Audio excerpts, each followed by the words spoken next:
Aujourd'hui, John Tate nous fait revivre l'année 1958 avec le Grand Prix de Monaco où nous assisterons à la victoire des voitures de Rob Walker. Puis nous irons à Spa-Francorchamps pour le Grand Prix d'Europe qui vit lui aussi un autre succès britannique. Bienvenue dans nos carnets secrets d'un passionné de l'automobile.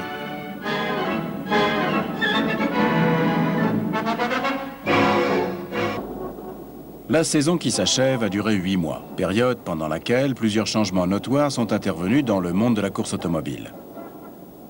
En janvier, s'est couru le Grand Prix d'Argentine. L'écurie Van Wall, qui ne pouvait faire le voyage, a laissé Stirling Moss courir sur Cooper pour Rob Walker. Il a gagné devant Musso et Hawthorne sur Ferrari et Fangio, Berra et Shell sur Maserati. Pour la première fois depuis les auto-unions d'avant-guerre, une voiture à propulsion l'emportait devant les tractions. Rob Walker est devenu le premier privé à gagner une course du championnat du monde dont Stirling Moss a désormais pris la tête.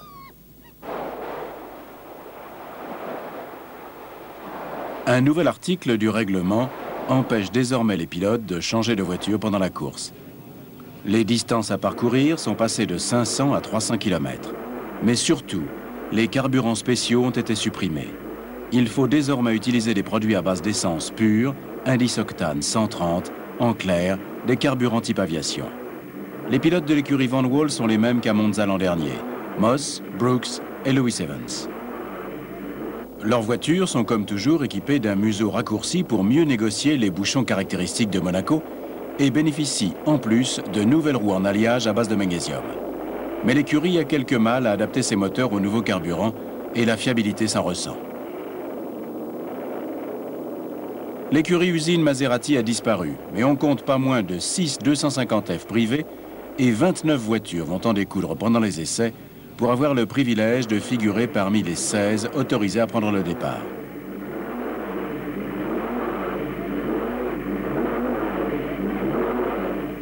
Louis Chiron, sans son fameux foulard à pois, vainqueur de l'épreuve en 1931 sur Bugatti, est naturellement venu dispenser de précieux conseils.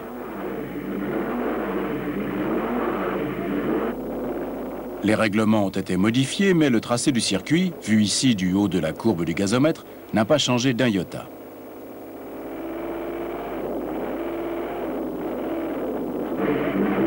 La troisième séance d'essai a lieu entre 3 et 4 heures, et je décide de la suivre depuis le stand de Rob Walker. Ce dernier présente 2 Coopers. Ron Flockhart, libéré par BRM, qui ne peut aligner que 2 voitures pour 3 pilotes, sera au volant du véhicule qui a gagné en Argentine. Maurice Trintignant disposera lui d'une voiture flambant neuve, équipée d'une boîte de vitesse ZF et de suspension arrière Lea Francis. Brooks a été le plus rapide lors de la séance précédente, mais la surprise est venue de Stirling Moss. Lors de la séance d'essai du vendredi, surpris par une averse, il n'a pas réussi à se qualifier. Les BRM marchent bien et Berra, nouvelle recrue venant de chez Maserati, a réussi à égaler le record de Brooks lors de la première séance.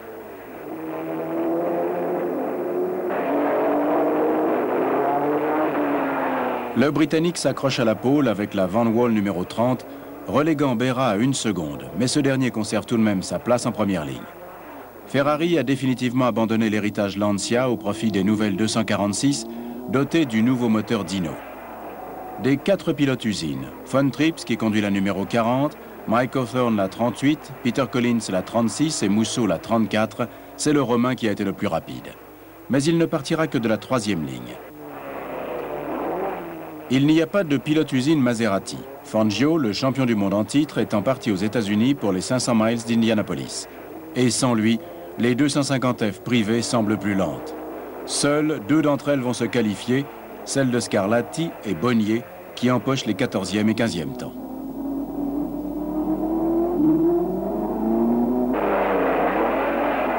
Roy Salvadori décroche la 4e place sur la ligne de départ dans la Cooper usine. Jack Brabham, son coéquipier, est 3e. John Cooper a récupéré son moteur Climax, dont la version 2 litres 2 a récemment été mise au point, et l'a amené jusqu'au circuit sur la banquette arrière d'une 2 chevaux.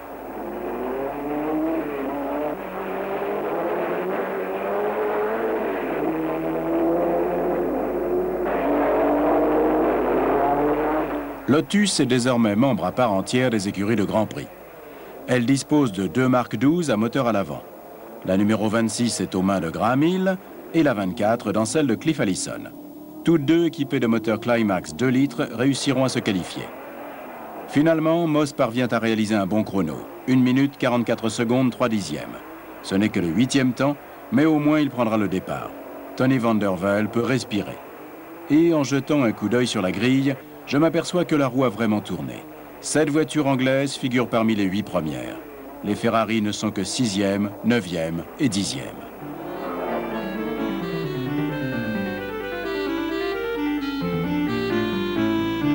Voici la grille de départ. Première ligne, Brooks sur Van Wall, Berra sur BRM et Brabham sur Cooper. Deuxième ligne, la Cooper usine 2 litres de Roy Salvadori et la Cooper privée de Rob Walker, pilotée par Maurice Trintignant. Troisième ligne, la Ferrari de Hawthorne aux côtés des Van Wall de Moss et Lewis Evans. Suit le reste de la Scuderia avec Musso, Collins et Von Trips. Viennent ensuite Harry Schell, décevant sur la deuxième BRM, et Allison sur Lotus.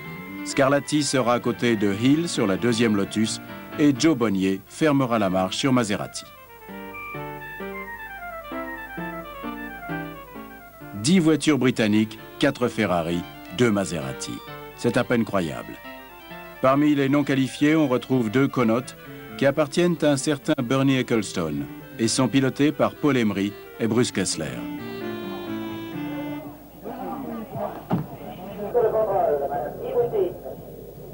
Ron Flockhart n'a pas réussi à qualifier la deuxième Cooper privée, mais cela n'empêche pas Betty et Rob Walker de rester sereins. La petite Cooper de Trintignant partira de la deuxième ligne. Pour l'écurie BRM, Jean Berra partira du milieu de la première ligne et Harry Schell sera malheureusement en queue de peloton. Face à la tribune de presse, en face de la tour de contrôle, Madame Ibouti.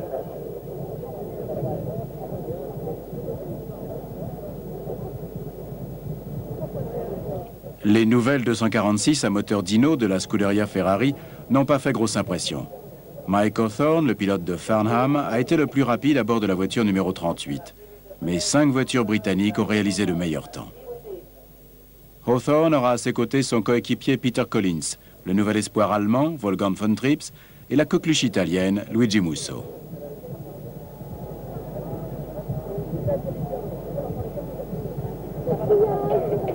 Pour Van Wall, il y a eu du bon et du moins bon aux essais. Brooks a décroché la pole position, mais ce n'est qu'à la fin de la 3e séance d'essais que Moss a réussi à se qualifier. Il est sur la 3e ligne aux côtés de Lewis Evans et Hawthorne. Les 2 Maserati 250F privés de Scarlatti et Bonnier sont qualifiés, mais ni l'un ni l'autre n'ont été particulièrement brillants.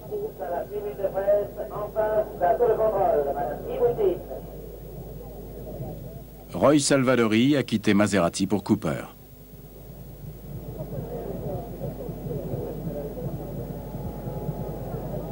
Quant à Betty Walker, elle a elle aussi succombé au charme du séduisant Luigi Musso.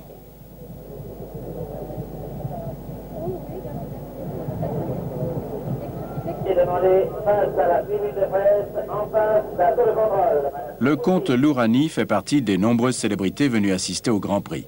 Et John Cooper est absolument ravi de voir 3 de ces petites voitures parmi les 5 premières de la grille.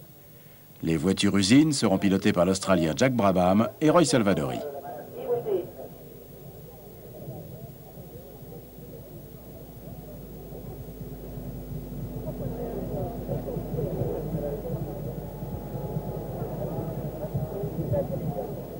Le nouveau règlement réduisant la longueur de la course a permis à de nouvelles écuries de voir le jour, comme Lotus qui aligne des voitures d'un petit gabarit, mais encore dotées d'un moteur avant. Voici le cerveau de l'écurie, Colin Chapman, accompagné de sa femme Hazel. Tous deux vont surveiller leurs pilotes, Graham Hill et Cliff Allison. Maurice Trintignant, surnommé Pétoulet, discute avec son patron, Rob Walker. À l'heure prévue, le prince Régnier et la princesse Grace arrivent à bord d'une somptueuse Cadillac.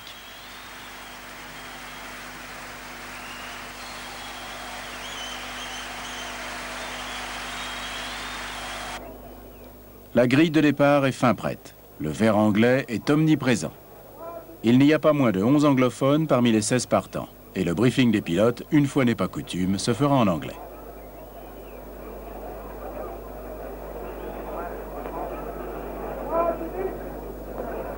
Deux minutes avant le départ, on pousse la BRM de Berra pour la faire démarrer. Le 16e Grand Prix de Monaco est sur le point de commencer.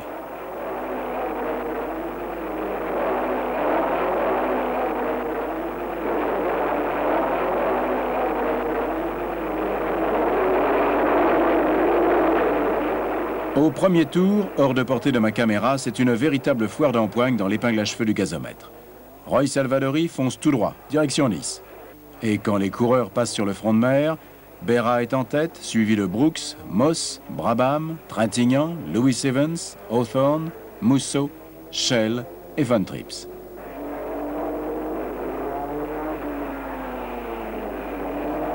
Prudemment, Salvadori a décidé de procéder à quelques réglages sur sa colonne de direction, pendant que Trintignant, Lewis Evans, Hawthorne, Musso, Schell et Von Trips sont dans un mouchoir de poche.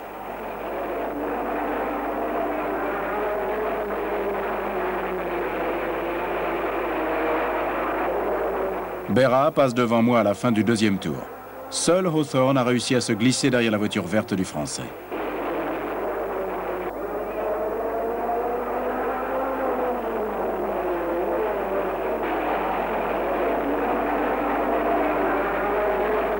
La Cooper de Salvadori est toujours au stand et le temps passe. Hawthorne prend le meilleur sur Moss et s'empare de la troisième place.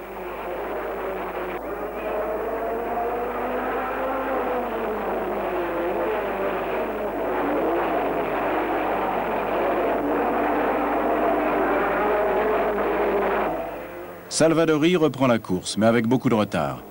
La situation en tête de la course n'a pas changé, mais derrière, Lewis Evans a déjà abandonné. Les freins avant de la Van Wall n'ont pas tenu.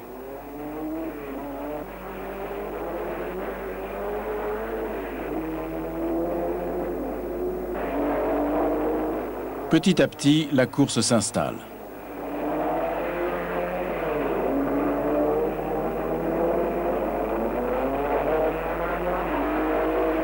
On s'empresse de tenir les pilotes informés sur les positions de chacun.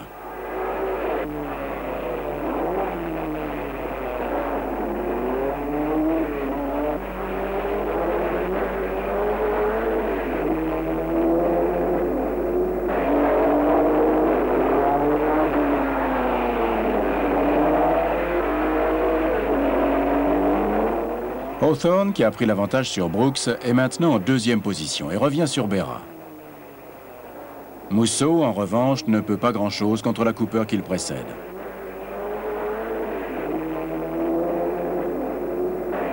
De son stand, Walker indique à Trintignant que l'écart est constant entre lui et la Ferrari qui est devant. Hawthorne, lui, poursuit la BRM avec une fougue incroyable. Après 20 tours, le classement est le suivant. Berra, suivi à 4 secondes par Hawthorne, puis viennent Moss et Brooks, qui connaît quelques difficultés et qui sera bientôt relégué en 5e position par Trintignant.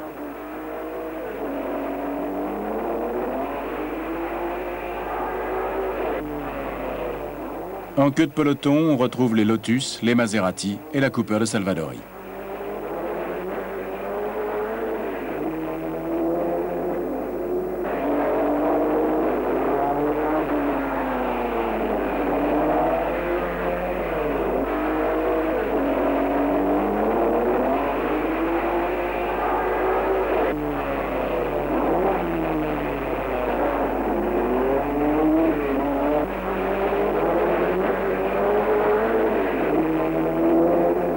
Puis Berra connaît à son tour des difficultés. Les mauvais génies de la mécanique s'acharnant sur les freins de la BRM. Alors que la Cooper de Trintignant, elle, tourne comme une horloge. Et une horloge suisse, s'il vous plaît.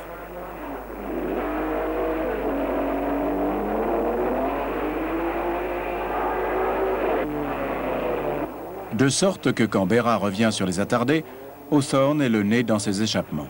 Sa Ferrari est équipée d'un petit pare-brise, alors que les autres sont munis d'une bulle enveloppante en plexiglas.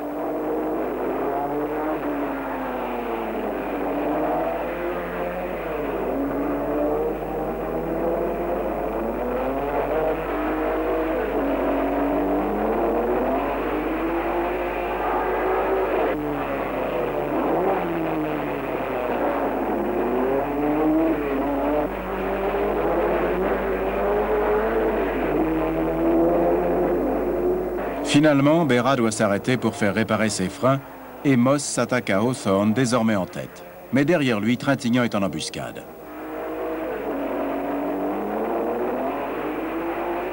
Au tour suivant, Moss est en tête.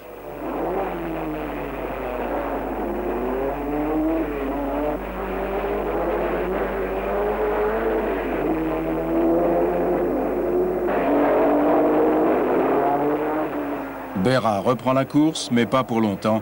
Ses freins sont définitivement hors d'usage.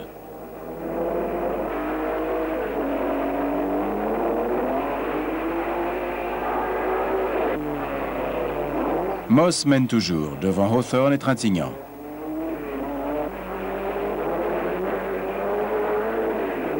Les espoirs de BRM se reportent sur Harry Schell, 7e, derrière les Ferrari de Collins et Von Trips.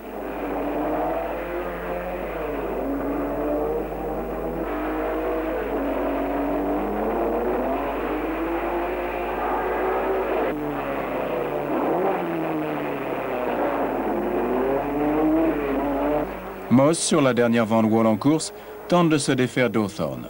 Peine perdue. Après quelques tours, il doit s'arrêter, la Van Wall ne tournant plus que sur 3 cylindres. Les espoirs de l'écurie de Tony van der Velde sont réduits à néant.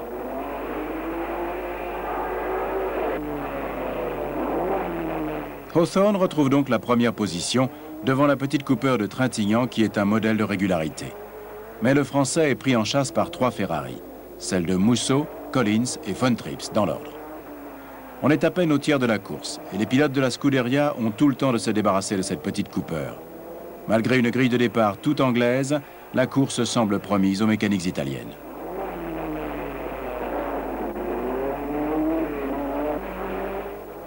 La BRM de Berra J, abandonnée comme la plupart des autres voitures vertes. Puis, à mi-course, Hawthorne s'arrête. Son tuyau d'arrivée d'essence est crevé. Et à la surprise générale, c'est la petite Cooper de Rob Walker, emmenée par Maurice Trintignant, qui prend la tête. Mais ce n'est certainement qu'une question de temps avant qu'il ne soit rattrapé par la horde des Ferrari. Musso est à 42 secondes, mais dispose de 40 tours pour revenir.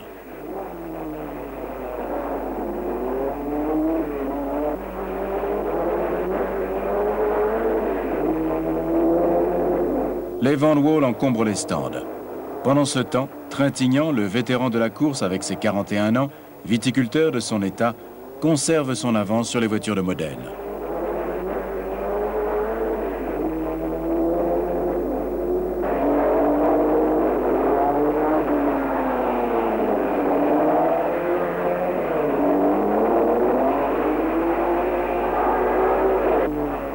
Salvadori est toujours lanterne rouge, plusieurs tours derrière tout le monde. Schell est lui aussi à la traîne avec 7 tours de retard à la suite d'ennuis mécaniques.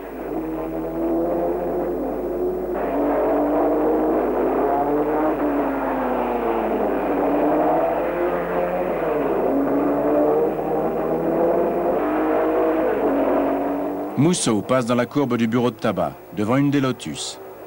Hill et Allison occupent les 6e et 8e places.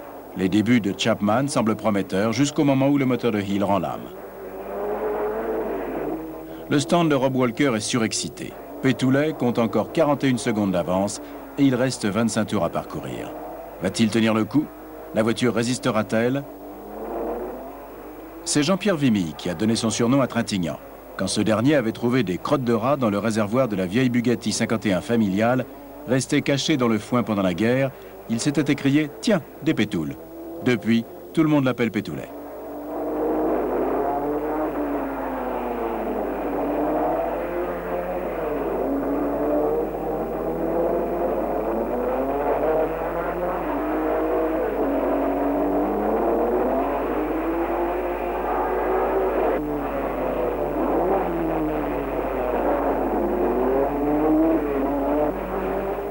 Il reste 10 tours et Musso ne compte plus que 26 secondes de retard sur un Trintignant serein.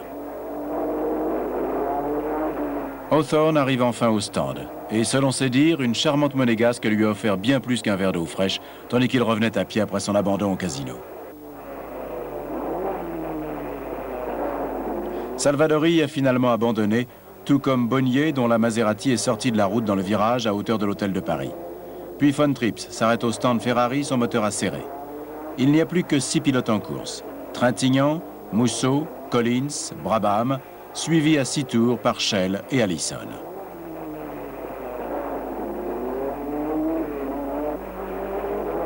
Musso est à moins de 30 secondes de l'homme de tête et Rob Walker ordonne à Trintignant d'accélérer. Il n'en faut pas plus à Pétoulet pour effleurer le record du tour et refaire passer l'écart à 31 secondes. Ça lui apprendra, déclare Rob.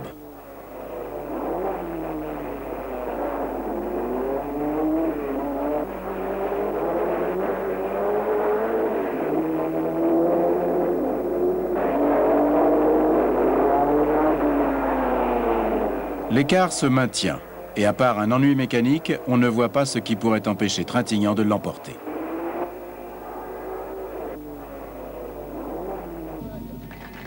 Et c'est terminé. Pétoulet franchit la ligne d'arrivée. Notre petit moustachu vient de remporter la plus belle course d'une carrière bien remplie. Quant à Walker, il réalise un fantastique doublé qui permet à l'écurie Cooper de se retrouver en tête du nouveau championnat du monde des constructeurs. Et la Scuderia Ferrari se console comme elle peut avec Luigi Musso qui prend la tête du championnat du monde des pilotes.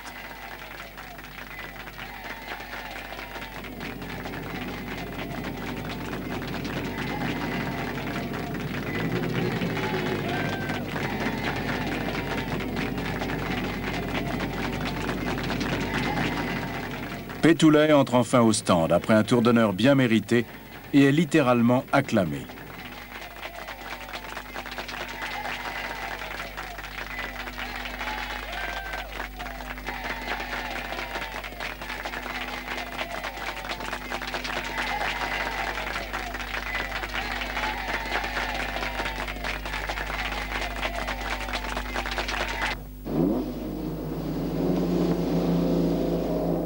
C'est la première fois que je viens à Spa-Francorchamps, le plus grand et le plus rapide circuit du monde, pour suivre le Grand Prix d'Europe de 1958.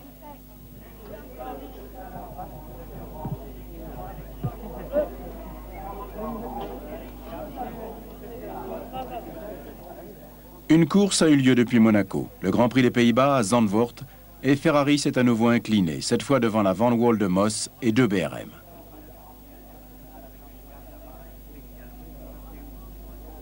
Cette victoire a permis à Stirling Moss de prendre la tête du championnat du monde des pilotes avec 17 points devant Hawthorne 12.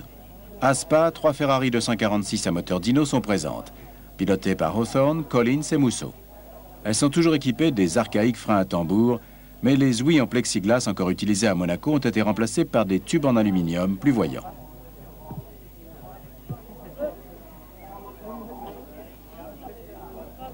Hawthorne attend cette course avec impatience.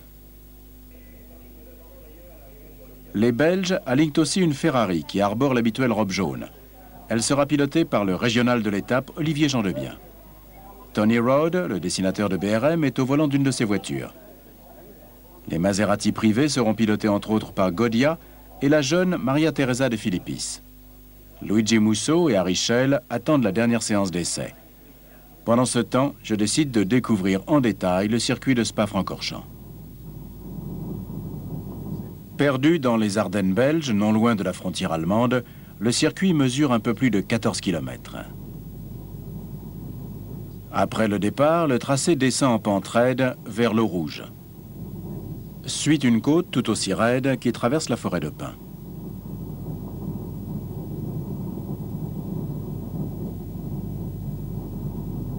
Après un long virage à gauche, le circuit redescend vers Bournonville.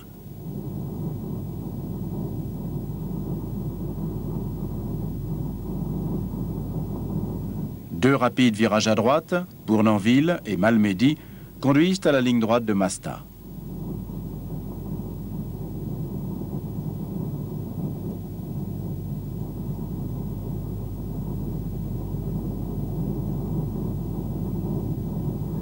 C'est cette ligne droite, presque aussi longue que celle de Mulsanne, qui fait que le circuit de Spa est aussi rapide. Moss y a déjà été chronométré à plus de 213 km à l'heure, améliorant de plus de 13 secondes le record du Tour de 1957. La route est ouverte au public, et si vous sortez de la route, il n'y a rien pour vous empêcher de percuter un poteau téléphonique, le parapet d'un pont ou même une maison. De plus, la route est légèrement arrondie. Rien de tel pour faciliter les sorties de route.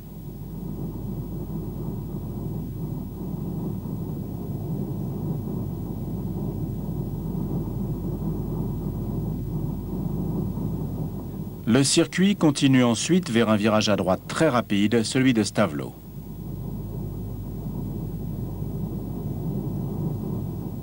Et de nouveau, la route remonte. Elle traverse la vallée en sens inverse pour rejoindre le départ. La portion du retour n'est pas aussi rapide que celle de Masta avec ses grandes courbes, mais ça va tout de même très vite.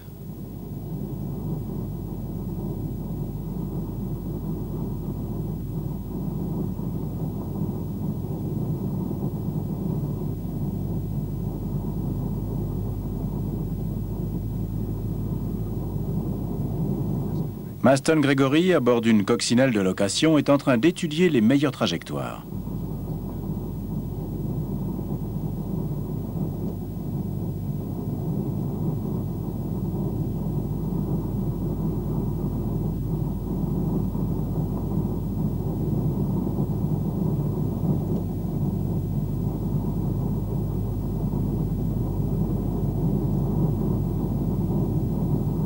Puis c'est Blanchimont, un virage à gauche extrêmement rapide qui semble ne jamais vouloir finir.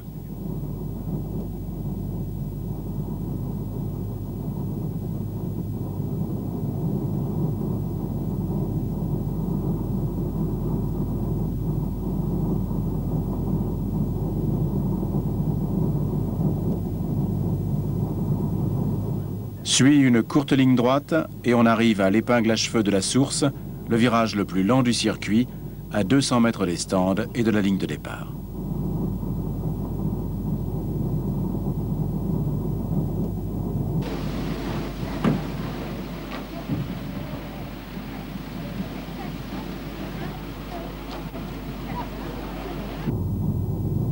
Avant la dernière séance d'essai, 9 coccinelles arborant les couleurs du drapeau belge font le tour du circuit.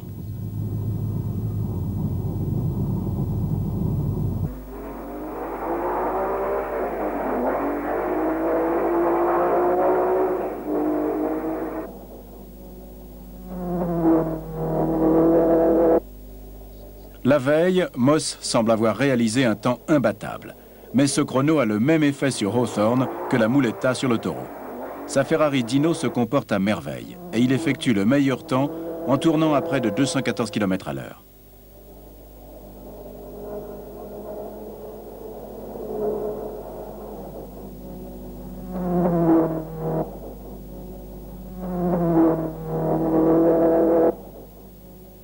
Collins est le troisième à passer en dessous de la barre des 4 minutes au tour, ne finissant qu'à 1/10 derrière Moss.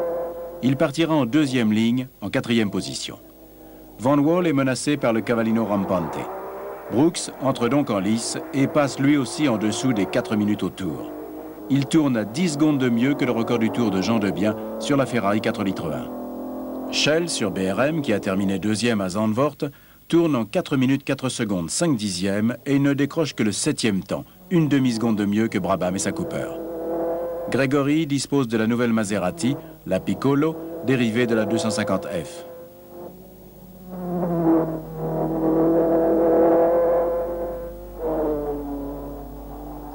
Lewis Evans est dans les échappements de Maria Teresa de Philippis. Tous deux se battent pour la 11e place. Les BRM ne sont pas assez puissantes pour concurrencer Ferrari et Van Wall.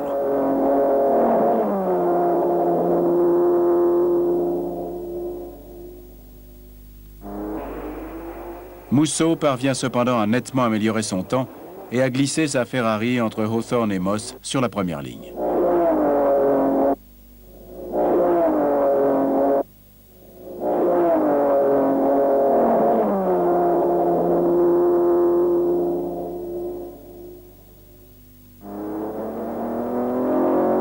Jean Debien, qui entraîne sa Ferrari, se classe parmi les 6 premiers, où l'on retrouve donc 4 Ferrari et 2 Van Wall.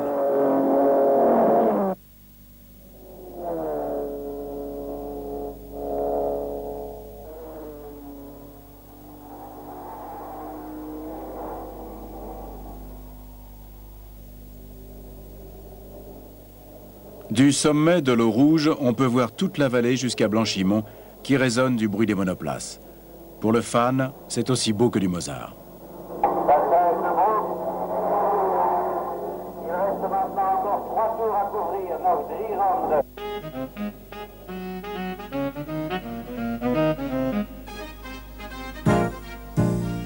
En quittant mon hôtel de Malmedy, je me penche sur ces essais. Cooper a d'abord pris l'avantage, mais après la lutte s'est résumée à un duel entre Ferrari et Van Wall. Tous les éléments sont réunis pour nous offrir un Grand Prix d'excellente qualité. Ferrari n'a pas encore gagné la course, bien sûr, mais la balance penche plutôt de son côté.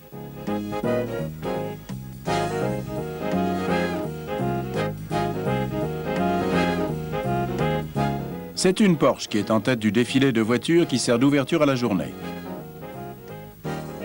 Elle est suivie par une cohorte de Bugatti de toutes les époques, des plus anciennes aux plus récentes.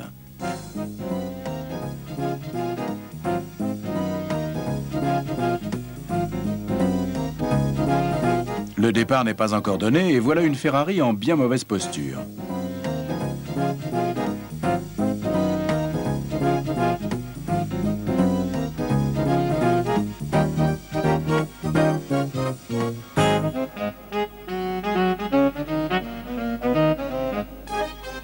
Harry Schell, un des rares pilotes de F1 américains, profite du chaud soleil qui inonde Spa-Francorchamps. Comme le reste de la foule qui en profite pour admirer les voitures. Parmi lesquelles figure la magnifique Facel Vega de Maurice Trintignant. En l'absence de l'écurie Walker, le dernier vainqueur à Monaco va courir sur une Maserati à bout de souffle qui n'a aucune chance.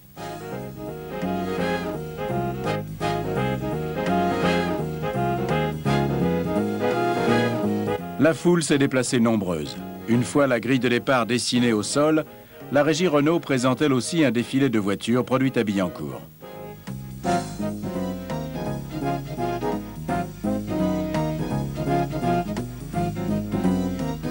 Paul Frère descend d'une Dauphine. Puis les pilotes arrivent à bord de différentes voitures de sport. Chandebien dans une MGA, Mousseau dans une Fiat, Hawthorne, Godia, Moss et Berra dans des Mercedes 200 SL.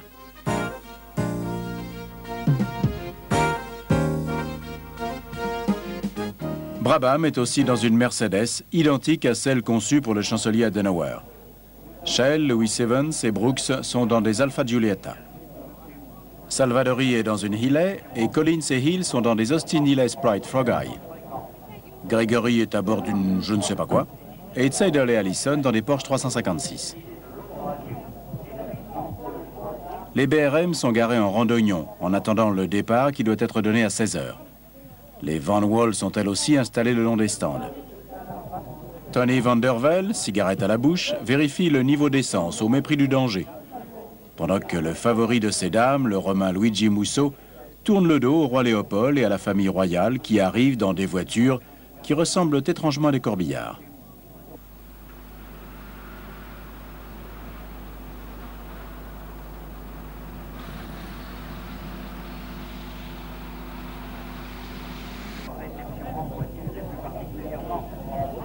Une fois la famille royale installée, l'effervescence revient dans les stands.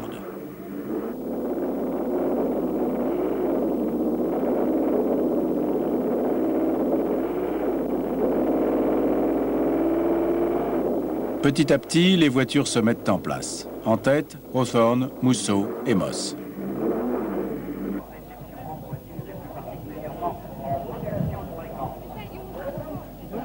Derrière, la Van Wall de Brooks sera prise en sandwich entre les Ferrari de Collins et Chandebien. En troisième ligne, on trouve la BRM de Schell, la Cooper 2 litres de Brabham et la Maserati Piccolo de Gregory. 19 voitures en tout. Suit le briefing des pilotes. Et là, les officiels du Royal Automobile Club belge vont commettre une erreur qui va avoir des conséquences fâcheuses. L'ordre de mettre les moteurs en marche est donné prématurément. Et au moment du départ, les moteurs de certaines voitures sont déjà presque en surchauffe. Mais tous réussissent à partir et se lancent à fond vers le rouge. Pendant 4 minutes, j'en suis réduit à écouter les commentateurs radio Puis ils reviennent. Brooks a pris la tête devant Collins, Jean Debien, Hawthorne et Lewis Evans.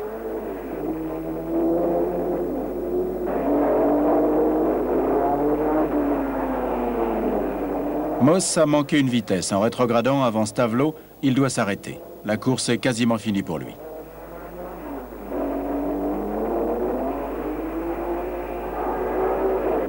Lors de leur deuxième passage à la source, Collins est devant, Hawthorne a pris l'avantage sur Jean Debien et Mousseau sur Lewis Evans.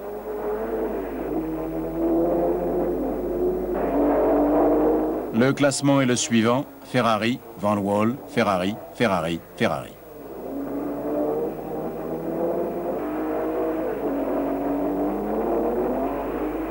Tony Van Der Velde est déçu.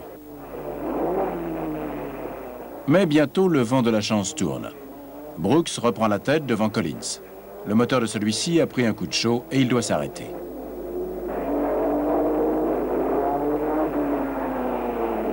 Mousseau sort violemment de la route à Stavelot, mais s'en sort indemne.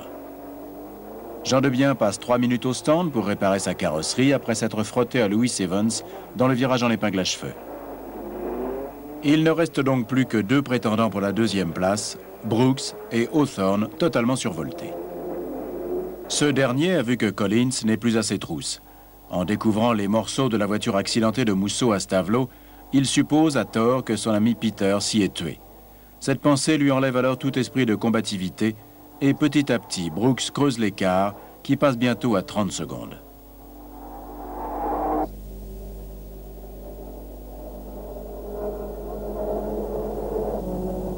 Au milieu du peloton, au 10e tour d'une course qui en compte 25, Cliff Allison s'empare de la 4e place avec la Lotus. Sa Mark 12 est dotée du seul moteur Climax 2,2 litres de la course. Salvadori et Brabham le suivent dans leur Cooper usine et Shell est 7e sur la BRM.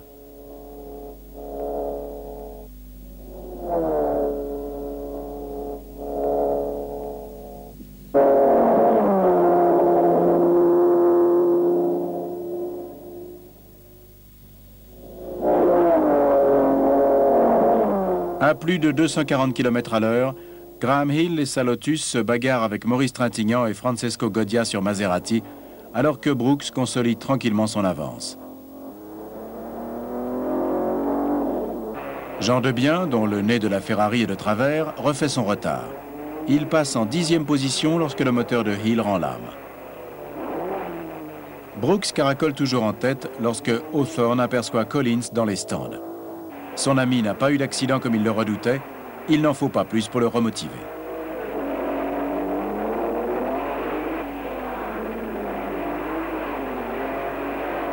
Lewis Evans conforte sa 3e place, à 48 secondes de Hawthorne. Allison est resté derrière Salvadori pendant quelques tours, mais a finalement repris la 4e position. Brabham a lui aussi doublé Salvadori, mais l'Australien s'est arrêté au stand. Et il y retournera bientôt définitivement, joint de culasse cassée, permettant à Jean Debien de prendre la 8e position. Brooks possède toujours une confortable avance, mais il ne s'est pas rendu compte qu'Hawthorne a passé la vitesse supérieure et qu'il lui grignote 3 secondes à chaque tour et qu'il a battu également le record du tour. Mais David York, le patron de Van Wall, n'a pas besoin de demander à Brooks d'accélérer, car même si Hawthorne a mis le pied au plancher, il ne pourra pas revenir d'ici la fin de la course. Le seul espoir pour Mike, c'est que la Van Wall casse.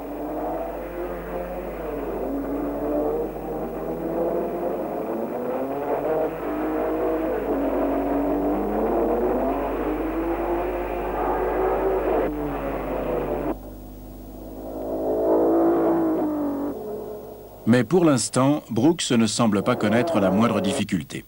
Va-t-il afficher Spa-Francorchamps à son palmarès ?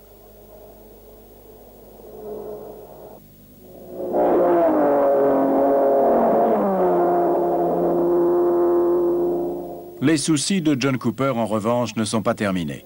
Brabham a déjà abandonné et Salvadori est obligé de ralentir à cause d'un embrayage défectueux.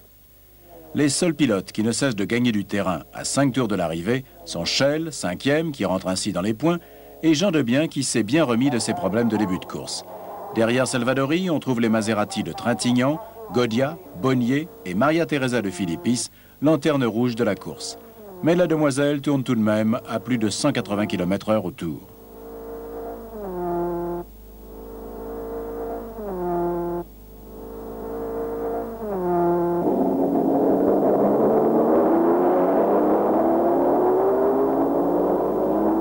Godia est dans les roues de la Lotus d'Allison, mais il compte un tour de retard.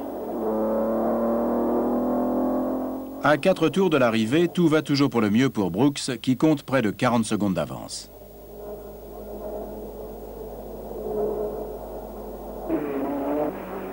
Hawthorne n'a pas pour autant renoncé, et la Ferrari s'efforce de donner le maximum.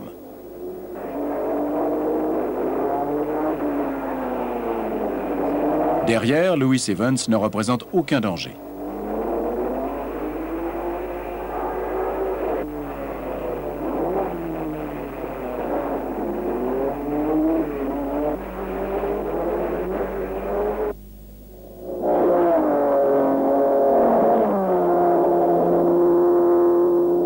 Maston Gregory a fait une belle balade à pied après que sa Maserati ait connu des problèmes de piston dès le premier tour.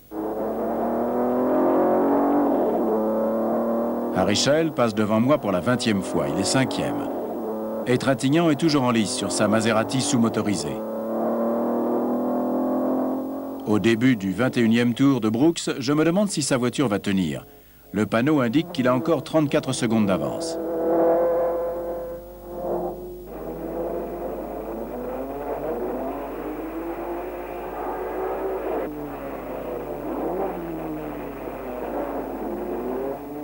Hawthorne vole littéralement dans l'eau rouge lors du dernier tour.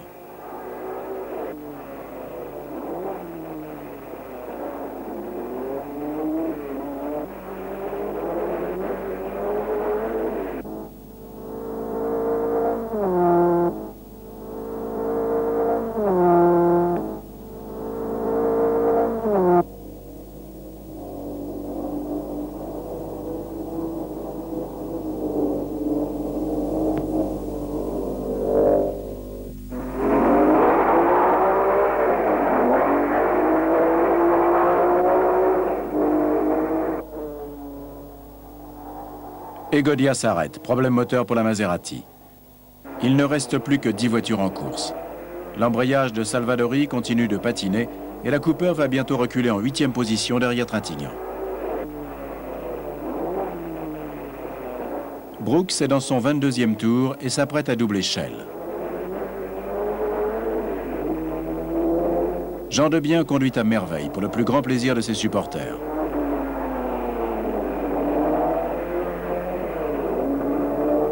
Lewis Evans s'accroche à sa 3e place.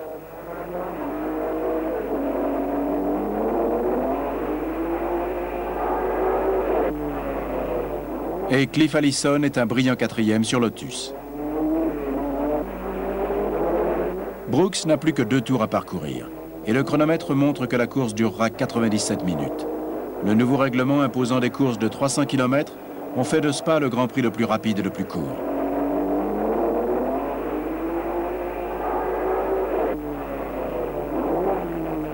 Mademoiselle de Philippis va terminer à seulement 32 km de Brooks.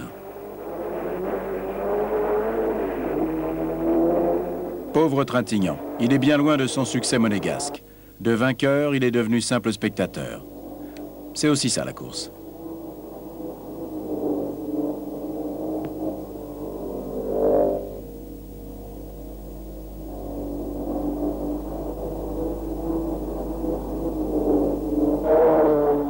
Brooks entame enfin son dernier tour. Hawthorne revient à un train d'enfer, à tel point qu'il a failli sortir de la route à la source et manque d'exploser son moteur en battant le record du tour lors de son dernier passage à plus de 212 km/h.